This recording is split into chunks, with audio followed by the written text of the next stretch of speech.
Welcome to Lead Your Life, the podcast for people who are seeking harmony in business and in life. My name is Debbie Heiser, and I'm an inner mastery and business mindset coach and the chief igniter here at The Lit Up Life. I feel an urgency to help people let go of past messaging so that they can make a lot of money doing what they love without sacrificing what they value most. Welcome. We're glad you're here. Straight from the corners of my mind is where I find my sanity. It's a place, another land. Welcome back to another episode of the Spokane Business Insider. I'm your host, Chris Angell, here with my co-host, Val Mohney. What's up, Val? Hey, Chris. Hello, friend. And we've got a guest and friend, Debbie Heiser. Hi, Debbie. Hey, Chris and Val. Thank you for having me. Oh my gosh, thanks for being here. Now, we'll say Spokane because you come down here quite a bit. You've been an adjunct professor at Gonzaga. Did I say that right? An adjunct professor? Yes, Very that's fancy. true. Yes, So, you're in the stomping grounds, but you actually live up in Sandpoint area, which is I pretty sweet. do. One of the most beautiful places in the world. So awesome. And you get to go skiing at Schweitzer. Every now and then I see some ski photos of you on Schweitzer. Yes, I do have to say, if we don't get some snow pretty soon, I'm going to get a little grumpy. Let's go. So Debbie, I was definitely eager to talk to you.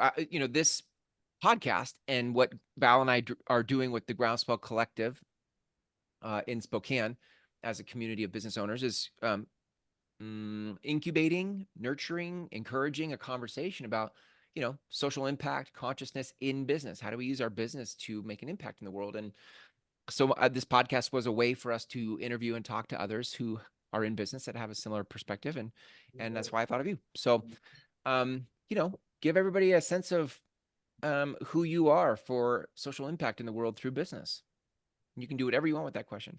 Wow, I know. It's like that could be go wherever you want to go.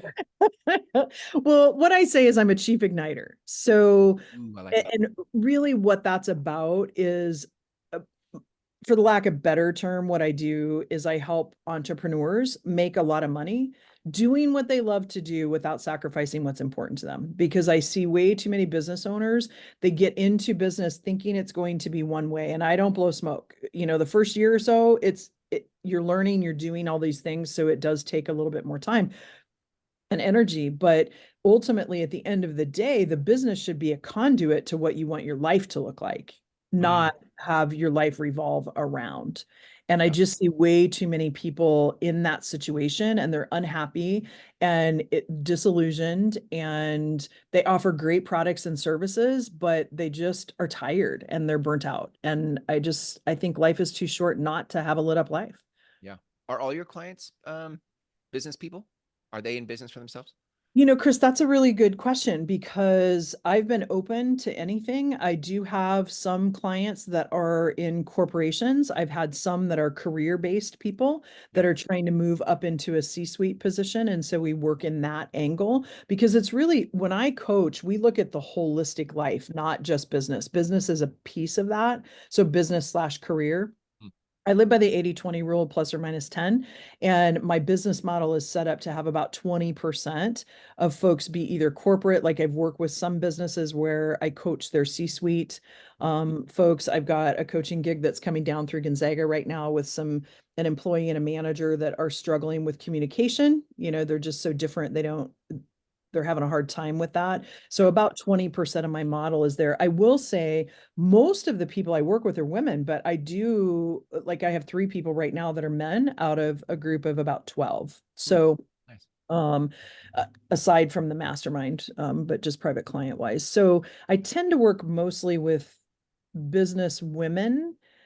It feels like the people that are attracted to me are in one of 2 spots. They're either starting something up or wanting to start something up and eventually leave their what I call W-2 jobs. Yeah. Or they've been in it and they're in that disillusionment stage and they're just like, the only other option I have is I'm going to close, right? Like it's either I'm going to work with you and something's going to change, or I'm just going to close it up because I'm tired of this. Yeah.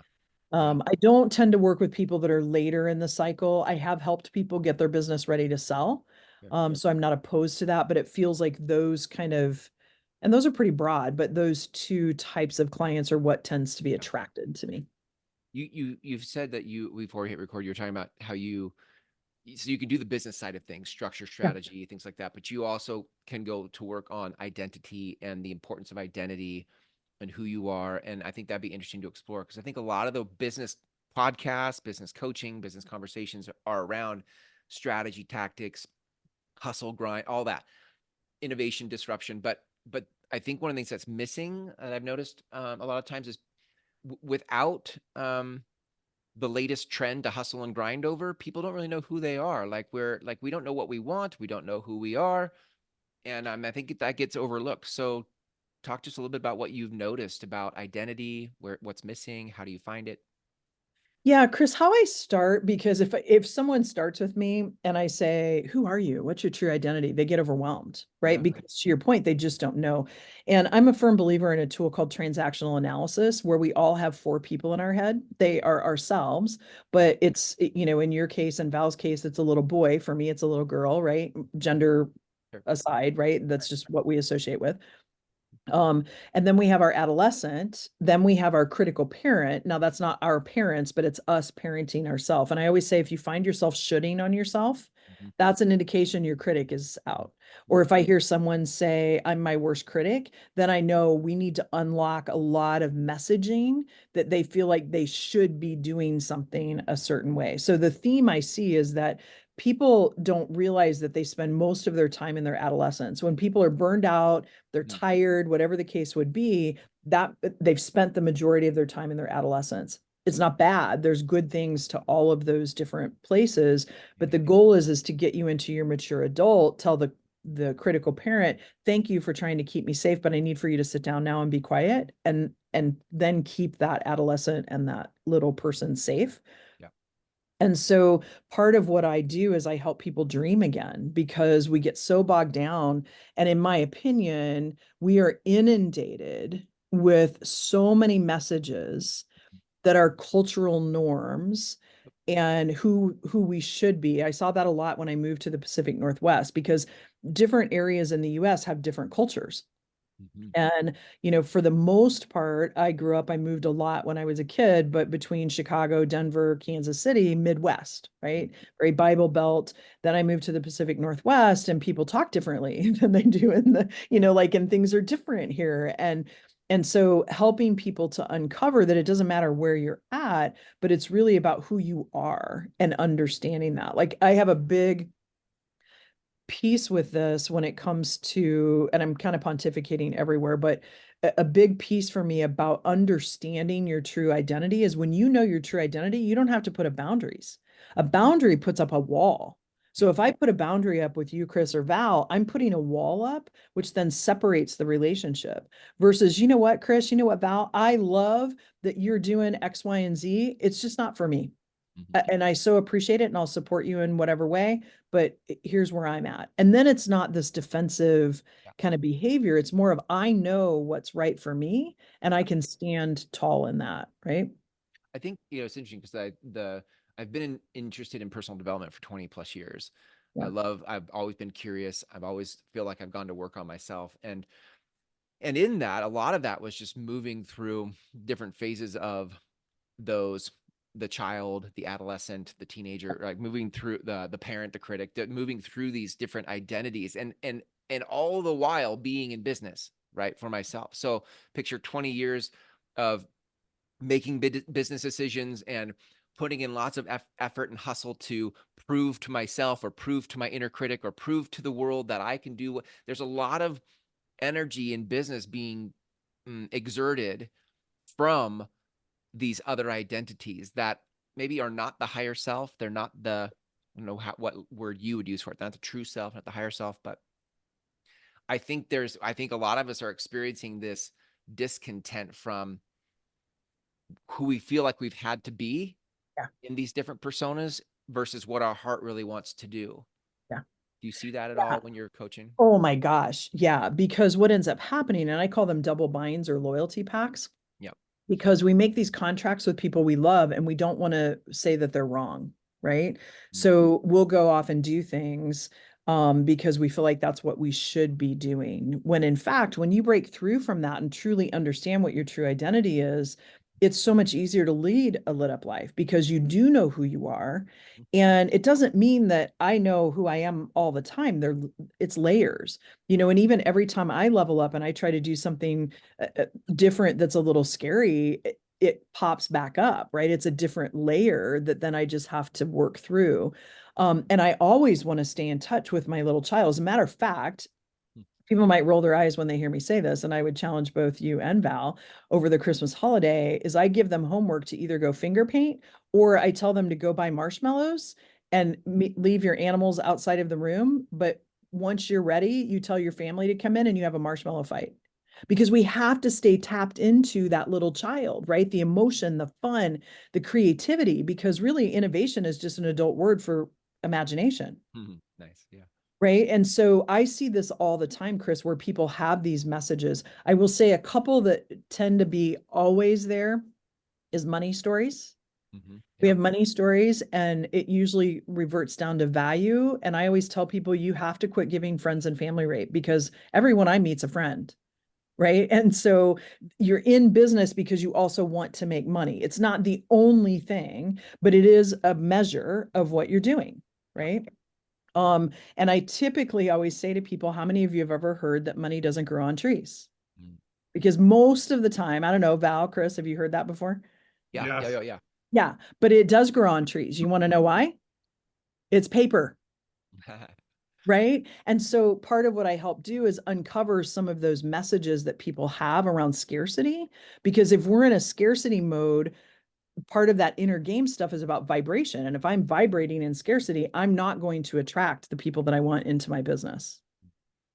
Yeah. Right.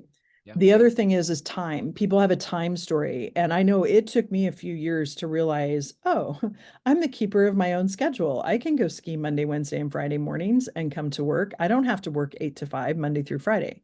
Right. Now, some businesses, because you have a brick and mortar, that's important. Now, as a past real estate agent, you get it too, that sometimes you're working all over different time zones, different times because of the client's needs that they have. But typically, people that have grown up in a W-2 job, they struggle with that time story. And then there's all sorts of things that ends up happening with parents. And I always say, love is not on the table, right? Regardless of the situation that you came from, your parents did the best they could with what they knew, right? And so it's about then uncovering and being able to even heal some generational messaging that took place for you to then move forward into where you want to go. But money is the biggest one. Yeah. And unlocking that then helps people get their arms around charging what they're worth and knowing that what they're providing is valuable. Yeah. It's hard for me to not take everything you're saying personally because I'm loving what you are generating. And just on the money piece, in my last business, I spent years giving away advertising to businesses that I felt didn't have the budget, so I would just make it affordable for them. And all it did ultimately was produce a lot of anxiety on my part because I have fixed expenses that I have to cover, and they have no allowance for the great deal that I gave somebody to make them feel better. So towards the end of my tenure with the Huckleberry Press, a newspaper that I'm still the editor of, but I don't own it anymore, thankfully. But I started charging full price and no discounts. And what I found was the very same people who had no budget previously suddenly had all kinds of budget to pay the full price without hesitation. And there was a big lesson. Yeah. Yeah, it's interesting that you say that, Val, because so I've done a vivid vision, which there's a great book out there called Vivid Vision that talks about doing a 3-year vision. If you go out much past 3 years, it becomes nebulous. And one of the statements I have in there about how we make money is that we do not insult our clients by failing to believe that they can pay. Yeah, I totally get it. Yeah, so one of my, I don't know, this was probably 3 years ago or 4 years ago. And this person has been a client in one way, shape, or form in a program that I've had. She came in, she worked at one of these kind of outdoor schools for troubled teens over in Montana, and she just got her massage therapy license. And she came into my office and I'm like, how can she pay this? Right. Like, I don't know if I in good conscience can ask her to pay this. And so before I started to quote, like, here's the programs that I have, she looked at me and she said, Debbie, I can't afford not to hire you. What is it that you do? And that was such a good wake up call for me, that here I had prejudged this. And she's such a like success story. Like, she has met her financial goal every year, actually exceeded it, and deals with a lot of like history. She grew up Amish. And so there's a lot of history with money there, and like has worked through those things and is now a super successful massage therapist. She's a strawberry farmer and has multiple streams of income, because I'm big on helping people have multiple streams. Well, it sounds like you connected her desire and identity with actual ways to make money that are in alignment. I Yeah. know that's what I'm hungry for. And I know a lot of people out there are hungry for it and likely don't even know that that's a possibility. Val, that's so true. For me, I think the joy of what I do is that I can help people see other possibilities. I live an and life. Like, to me, we do a lot of either or. I'm like, well, why not both? Right. Like, and it's just helping people expand their mind to see things in a different way, so that they see the possibilities of doing things in multiple ways. And that's why, honestly, I don't have a cookie cutter approach. I am creating the Lit Up Life method because I run a women's year-long mastermind, and I have program coaches come in to help support that private coaching. And so I need to have a method to show them some of the tools and techniques that I use.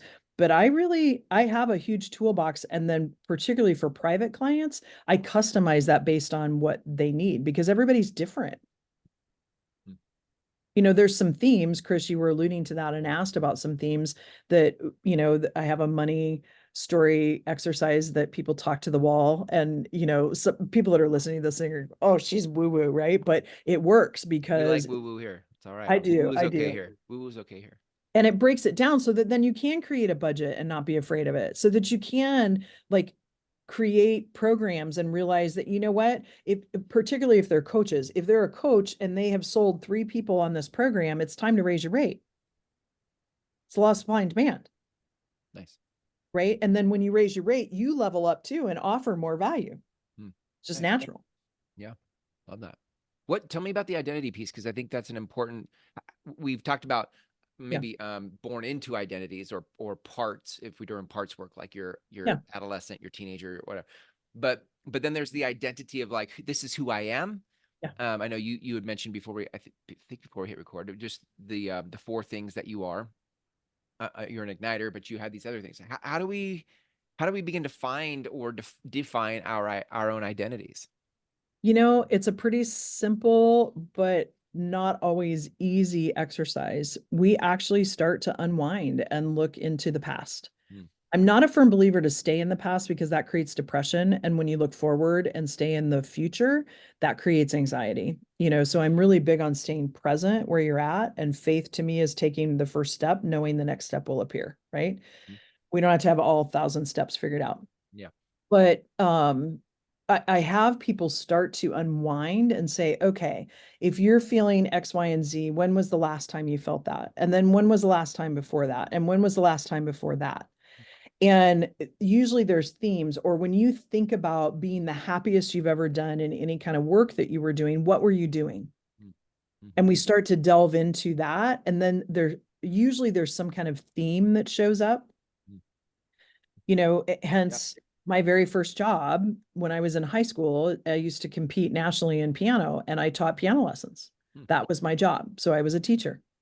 Ended up getting an education degree. I was a teacher, right? And so that's a big piece. I was a corporate trainer for many years, right? So teaching is a big piece for me. And some people would argue that these are like things that you're doing, but when I'm being a teacher, when I'm connecting people, I love connecting people.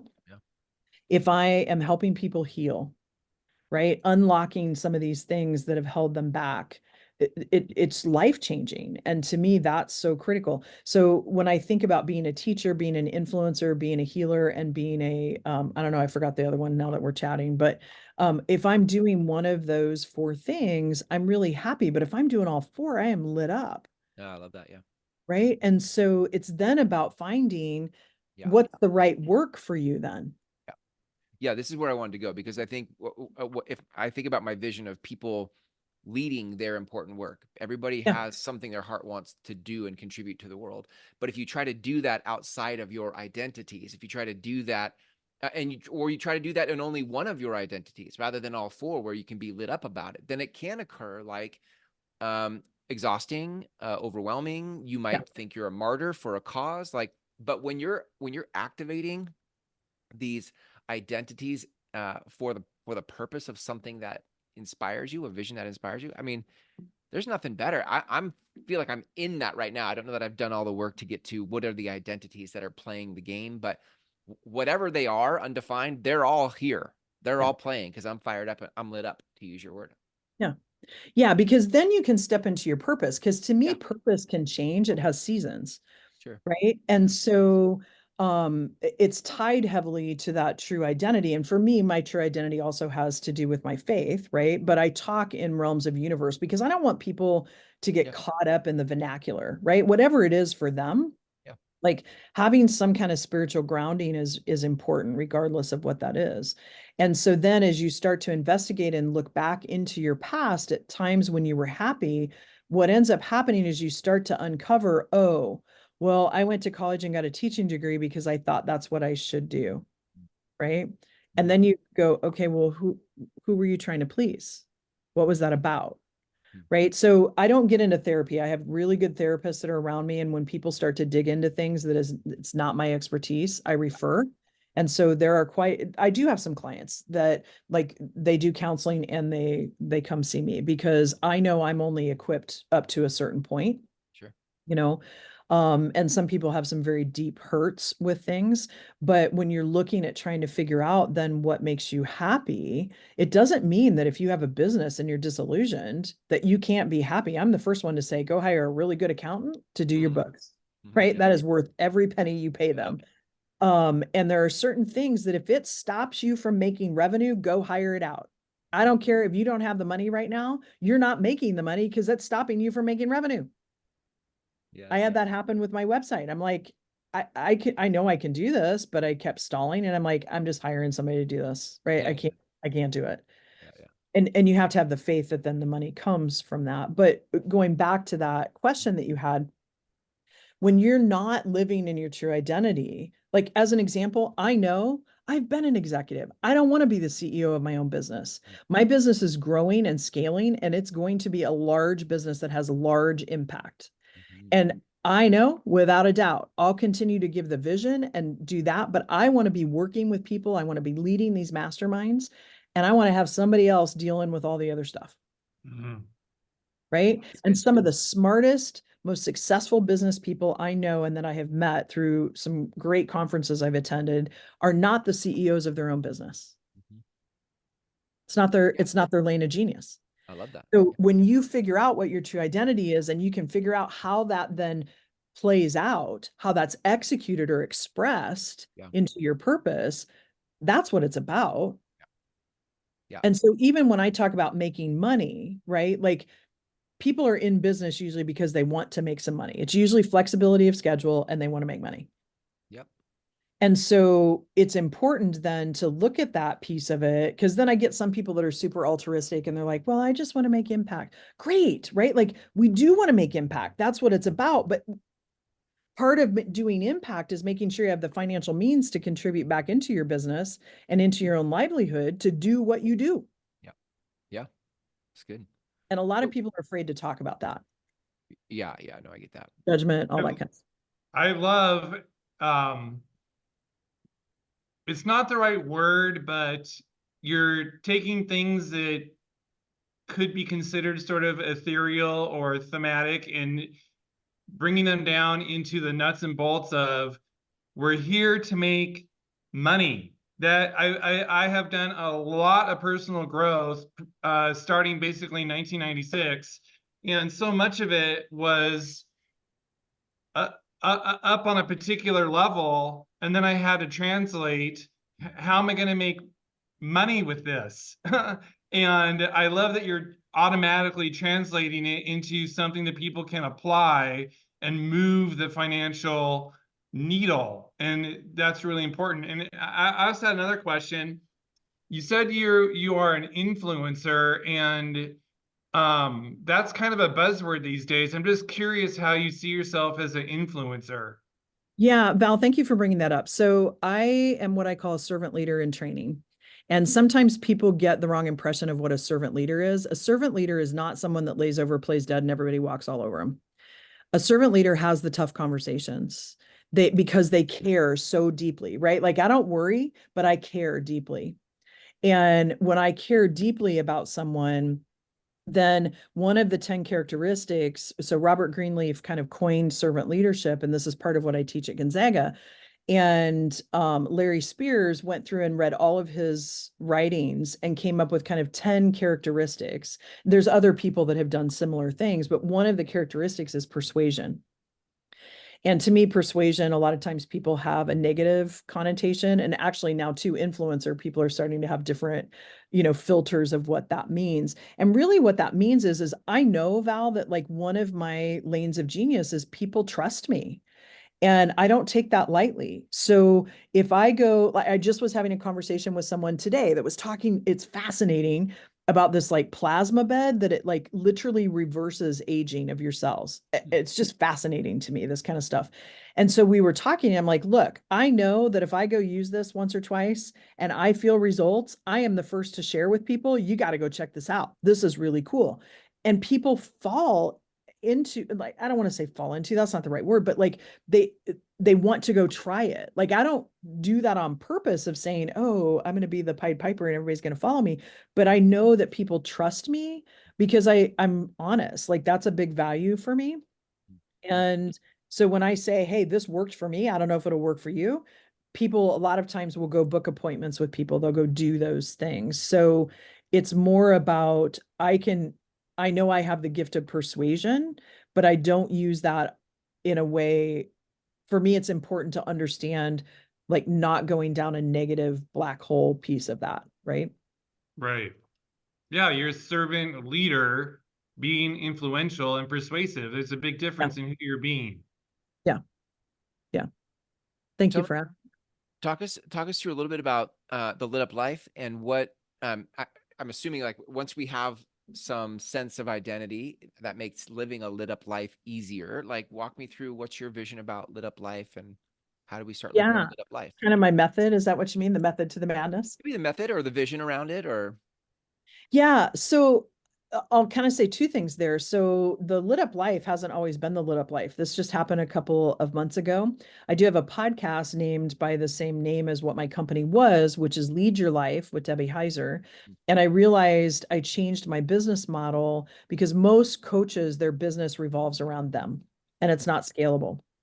And for me, the scalability is about making money, but it's also about making impact. And I know that I can only impact so many people, and bringing coaches in that are really great coaches that just don't want to mess with all the stuff it takes to be in business is what I'm doing. And I'm pulling people into that. They're being attracted, to doing that. And so it's about growing that business and helping people understand that through numerous different programs. Now, how I do that, and I'm kind of in the process, and when I say kind of in the process, my Myers-Briggs, I'm open to possibilities. So any papers I write, any books that I have going on, they sit up here for a while and they conjugate, and then bam, it all comes out. So I'm conjugating. But what I'm finding is like the first part or first book in the 3-part series is all about uncovering what that true identity is, uncovering then how you want to manifest that or how that's expressed in how you show up in service to the world. But the key piece to that is clarity. I talk to so many people that I say, what do you want? And they'll turn around and tell me what they don't want. right. Yeah. Yeah. Right. And what you focus on gets bigger. And so getting really clear and then making the decision, but it's not just about making the decision. I can make the decision, but if I don't believe it's going to happen, guess what? It's not going to happen. So if I believe it's going to happen, that changes your whole entire vibration. And so therefore you're vibrating at a different, because we're all energy, right? Yeah. We're all transmuted energy. Yeah. And so then you start to vibrate at this level, and that's what is attracted then to you. But how do you get to the place where you're believing that it will happen when you have a lot of evidence in life that, it's not like it's my first time of having a vision for something and wanting it to happen, only to have it not happen. Yeah. So And what's the that's, linchpin that gets me to believe it can happen? well, I'd love to say there's one linchpin, but that's a lie. It's unlocking those double binds, right? Because in neuroscience, this is a very like high level neuroscience. Your subconscious brain can accept and reject messages, and it can also create and innovate. Now, the unfortunate thing is, or fortunate, depending on which message is coming out, the messages you deflect with your conscious brain and say, no, I don't want to believe that, they go into your subconscious, because your subconscious can only accept messages. It cannot deflect them. Mm-hmm. And what happens is these messages then turn into beliefs. And the beliefs then turn into actions, which then turn into habits. So if you want to break a habit or change a habit, you have to uncover the deeper belief, or that habit doesn't change. Right. And Yeah. so being able to uncover those and be open to that. And as we're working through that, I say to so many clients, borrow some of the belief I have in you when you're lacking your own belief. Nice. And I back that up. Yeah. Right. Like I have a client I just had come on and talk to my mastermind about certain things. I'm not going to go into the details, but for confidentiality, but I had her come talk about certain things. She sold 2 programs. Right. And not during that time, but after, because people were attracted to that. So it's about that, because a lot of people have been beaten down. Mm-hmm. And I think I heard you say somewhere, it might have been at one of the the first Thursday night thing, about how ultimately it goes down to a self-worth issue. Yeah. Because we all want to be loved. Yeah. And we all have core wounds. Right. And those core wounds can get nicked sometimes. And, like it used to be for me, if I called a 800 number and got a customer service agent, it was 0 to 10. And I'm not an angry person, 0 to 10. And I could get like madder than I'll get out, because people weren't listening to me. Right. Like I had to uncover what that truly was about. Yeah. So anytime I tell people that they start to hit the rub, right, there's usually a learning lesson in that, and a reminder that fear and excitement feel the same way in your body. Physiologically, it feels the same way. It's your brain that determines whether or not you're afraid or whether or not you're excited. Interesting. Yeah. That's cool. Yeah. So for me, that belief piece, Chris, is different for each person. Typically around, because I work in 12-month contracts, typically between 4 and 7 months, people are like, I'm swimming in yogurt. Sorry. I talk with my hands and I have these things that go off. They typically go into this, I'm swimming in yogurt, I'm frustrated, and then they surrender. You talked about surrender. Yeah. And once they surrender, the belief then starts to come in. Yeah. Right. Yeah. And it truly is a decision. I call it the kidney, because we are all in patterns. So you have a circle, right? We're in this pattern. We're in this pattern. Once you're aware of the pattern, then it becomes choice, because it's no longer in your subconscious. Right. You're consciously aware of it. So when you get to that point, you have a choice that you can break the cycle. Yeah. Yeah. Yeah. Yeah. I think But you for have to me become too, aware. the lit up part, Yeah. like you're talking about the excitement or the fear, that feeling of being lit up about something is for me a lot easier on this side of believing that it will happen versus trying to muster the lit upness of a vision and a goal, only to believe unconsciously, subconsciously, whatever, that it's not going to happen. That I have a goal, but what's the point? Because it never works out for me anyway. And I think for those of us that have really big goals, really big impact that we want to make in the world, if we don't get the identity and the lit up part right, we don't get the belief in line, then I think what happens is we sort of relegate that to the back of the mind, We shut it down with our heart. We're like, I can't have it anyway. And so then we don't end up, our heart wanted to do something big. Yeah. I think everybody wants to do something big. Yeah. We're wired for expansion. We're wired to contribute. Yeah. But if we don't believe that it's going to happen, then we end up just taking our toys and going home. Yeah. And so a lot of it is digging in, and uncovering those double binds, because I would say the first 6 to 7 months of a contract with me, and sometimes like I just had somebody, it took till month 10, no judgment there, because there's no right or wrong way to do this, right? It's their journey. Of course. But even if it takes 10 months, and I had one client that went all 12 months. And then when I hired her as a program coach, all of a sudden the belief shifted for her, right? And now she's doing super successful things to the point where I don't think she's going to be a program coach anymore because she doesn't have time, right? Which is exactly what I wanted to happen. But what happens is we spend that time uncovering and digging through that stuff, because once people do have that belief, and it might be shaky at first, and I always say, have an evidence bank. And it's not always evidence from me. Like masterminds I'm in, my friends that say, okay, this happened, right? Like I wanted to sign up for this thing and I thought, okay, it's not going to happen. And I got a check for the exact same amount that it would of the thing. That's evidence that the universal laws work, right? And so we're always talking about evidence banks to do that. But once that happens, then the business planning, the tactical stuff, that's quick. That's easy. Yeah. Love that. Yeah.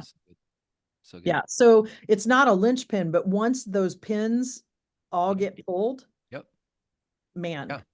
Yeah. But it's also not like some impossible buffet of options. Like I love that in this conversation, we're able to start to whittle down some very specific places to look, so that those of us who have a big vision and a desire to do more for the world and others through our business, like there's some very specific places to go to look, to go to work.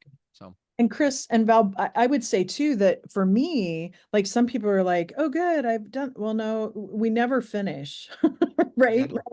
I mean, I've been doing this work for a long time, even as an executive, as a leader, right? Because you're constantly helping people. And up until actually this fall, my mastermind, we hired a guy named Peter Crone. He calls himself the mind architect. I highly recommend just going out and searching some stuff of his. And he has a gift of really honing in. And I was like stopping myself and I couldn't figure out why. And inherently realizing and uncovering that when I was, and I have done a lot of work around this, but when I was 5, my sister was born and I heard my parents, my dad's friends say, oh, you didn't get your boy again. So my 5-year-old brain interpreted that there was something wrong with me because I wasn't a boy. And then they made my sister kind of the tomboy, right? And so uncovering and realizing that there was nothing wrong with me, I was the girl they wanted, completely shifted everything. Like I struggled coming up with my own method. I struggled coming up with the outline for my book because inherently deep in my subconscious, I thought there was something wrong with me. So if there's something wrong with me, how in the world would anybody want to listen to any of the stuff I have to say? Yeah. And it completely shifted. So that's where like it continues to just be layers, right? And it's not about living in the past, but we have the capability of changing the past. Like I thought for years that my dad was never around when I was born because all the stories we heard, and it impacted my marriage. Right? Like not feeling like a man had my back. Well, I went back in 2020, my first single road trip back to Kansas City, and I had a conversation with my dad and come to find out he was at boot camp, right at the end of the Vietnam War. And within 48 hours, he was at the hospital. I had never heard that. And I was 50 some odd years old. Wow. Right. So these things are the things that I help people uncover because it changes the vernacular of what you think you can do. Yeah. Love it. Yeah. Evidence banks. Yeah. Evidence. Yeah. That's great. Love that. That's so cool. Val, any final thoughts from you? I think this is a great place to wrap because I think we've left it to a place where people could reach out to you and learn more about, the work you do, how to step into their lit up life, all those things. Anything else brewing over there for you, Val? No, that's cool. What I want to say is I'm so grateful to be talking with the both of you and to get it's over Zoom, so the window is only so wide, but I'm glad to get some perspective on how you think and how you lead your life Debbie. And I love that I got to meet you at the first Groundswell Collective event. And now here we are. And that's such an amazing process. So thank you for being here today. Absolutely. And I would like to share one last comment. So replace whatever words you want. And I got this from my mentor, Peter Crone. And what he says, and I think he uses joy or happiness, but even like when looking at a lit up life, having a lit up life is in the absence of searching for it. Having happiness or joy is in the absence of looking for it or searching for it. Because we all have areas that we feel lit up, that we feel excited about in our life. And once you start to focus on what you already have when it comes to joy, happiness, peace, whatever it is that you are searching for, once you identify where it's at in your life, it could be being healthy, whatever that is, then that gets bigger. Yeah. So good. I love it. Debbie, thanks for being here. If people want to reach out to you and learn more about what the work you're up to, where can they go? Yeah, just head out to my website. That's probably the easiest place to find out more. And you can set up a call or, get in touch with us, but it's lituplife.com. And I look forward to hopefully hearing from some folks. I would love to have more conversation. I love these. So thanks for having me. Yeah. So good. Thanks. Thanks everybody for listening. Just as a reminder, the Spokane Business Insider is brought to you by the Groundswell Collective. That's what we're doing here. We're collecting those who want to create groundswells in the world. So if you want to check out our events that are coming up, like Debbie mentioned, we have a second Thursday of the month. Every month is a free event to come check out. Not only a good network with people like this and conversations like this, but some training as well. So go to groundswellcollective.spokane.com and check out those events there. Val, thanks for being here, friend. Debbie, thank you for being our guest. Thank you. Until next time, everyone, take care. Thank you. Let's face it, sometimes as an entrepreneur and a business leader, we need some guidance, support, and community. So we here at The Lit Up Life have 3 ways that you can work with us in order to achieve that. As a private client, we work together to quantum leap your business by discovering strategies to help you move past what's holding you back and allow you to identify what you want your life to look like. The result, your business becomes the conduit to the lifestyle, success, and impact that you intend. Now, I'm a huge believer in the power of collaboration. So in our community masterminds, you can join in with other high vibrational business owners who want to level up, increase impact, and financial gain, all with a tribe of other women to support and encourage you on your journey. Currently, we're accepting application for this women's mastermind group, which is a year-long program for women in business who are ready for that next level of success. We create deep personal awareness in a safe and supportive space where you can experience growth with others who are on that same path. Through weekly sessions with our program coaches, teachings that go beyond the buzzwords, and immersive retreats in places like Mexico, the Dominican Republic, or Belize, we work together to create long-term abundance and lasting impact in your life and business. The last and final way to get involved with us is our group coaching programs. They provide the opportunity for teaching, masterminding, and feeling like you aren't alone on this ride. Come join us. That's a wrap for this conversation. I'm so glad you've joined us. Remember to subscribe to the podcast so you can catch all of our future episodes, and visit us at thelituplife.com for details on how you can become part of the Lit Up Life community. A quick shout out to my friend Jackie Wilson and her friends, the creators of our amazing theme music. Thanks so much for allowing us to share this perfect song with our listeners. Looking forward to having you listen in to our next episode.